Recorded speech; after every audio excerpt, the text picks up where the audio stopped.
مسلم میں سیدنا ابو ہریرہ رضی اللہ تعالی عنہ روایت کرتے ہیں، اللہ کے رسول صلی اللہ علیہ وسلم نے فرمایا افضل الصیام بعد رمضان شہر اللہ المحرم، رمضان المبارک کے بعد سب سے افضل روزے اللہ کے مہینے محرم کے روزے ہیں۔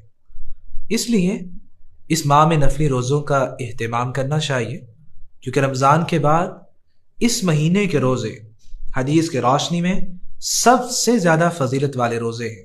اور 10 محرم یوم عاشوراء کا روزہ تو بہت اہمیت رکھتا ہے۔ نبی اکرم صلی اللہ علیہ وسلم نے اس روزے کی 2 فضیلتیں بیان کی ہیں۔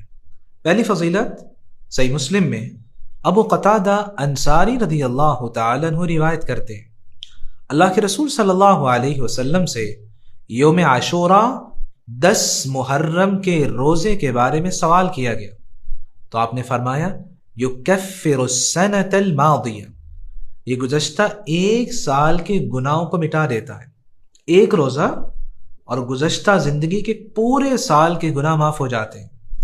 دوسری فضیلت صحیح ابن حبان میں ابو قتادہ رضی اللہ تعالی عنہ ہی روایت کرتے ہیں، ایک شخص نے نبی اکرم صلی اللہ علیہ وسلم سے سوال کیا، یا رسول اللہ ارأیت رجلا یصوم یوم عاشوراء، اللہ کے رسول آپ اس شخص کے بارے میں کیا فرماتے ہیں جو عاشوراء کا روزہ رکھتا ہے؟